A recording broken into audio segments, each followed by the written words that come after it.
When the guns fell silent in Manila Bay in May 1898, Filipinos danced in the streets, believing 4 centuries of foreign rule were finally over.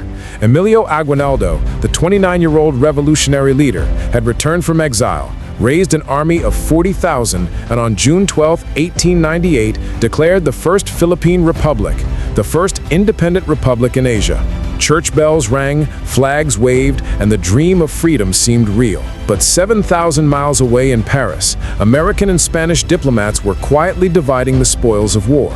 For $20 million, Spain sold the entire Philippine archipelago, 7,100 islands, 10 million people, to the United States. When Filipinos learned they had been transferred from one master to another without being consulted, fury erupted. On the rainy night of February 4, 1899, Private William Grayson of the 1st Nebraska Volunteers shot a Filipino soldier crossing San Juan Bridge in Manila.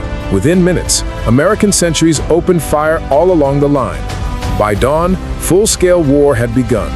Aguinaldo's regular army fought bravely and pitched battles around Manila, but against Krag Jorgensen rifles, Gatling guns, and naval bombardment, they were pushed back into the mountains and rice fields. By November 1899, the conventional phase was over. The war became a brutal guerrilla conflict that would drag on for 3 more bloody years. America poured in 126,000 troops, 4 times more than fought in Cuba, and adopted the same scorched earth tactics Spain had used. Villages that supported guerrillas were burned, livestock killed, crops destroyed.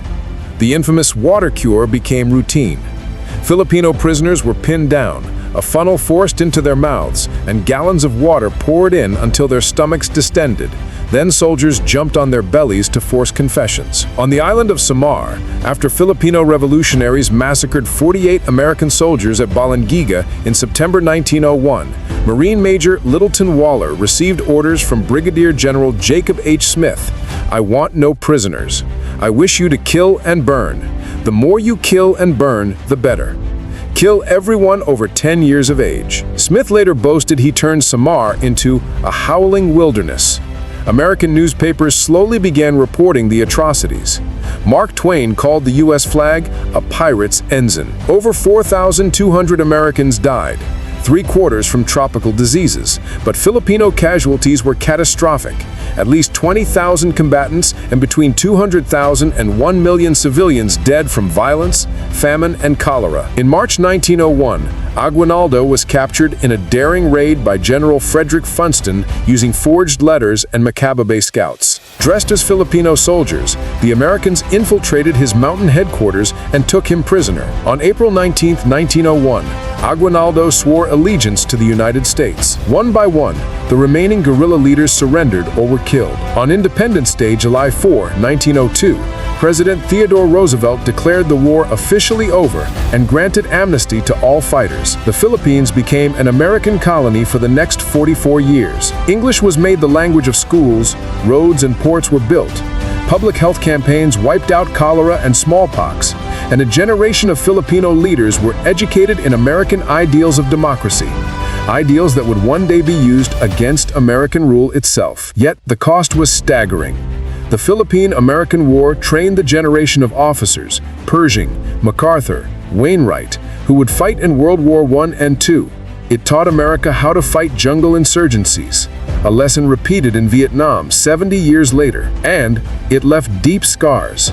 Every February 4 is still remembered in the Philippines as the day friend turned into enemy. The Spanish-American War had been a splendid little war.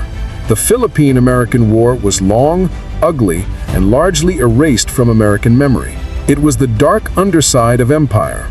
The first time the United States fought a prolonged counterinsurgency on foreign soil, and the first time it learned that winning the war and winning the peace are 2 very different things. From the joy of 1898 to the ashes of Samar, the United States bought an empire with blood and dollars, then spent decades trying to forget the price. The Philippine-American War was over, but the American century had only just begun.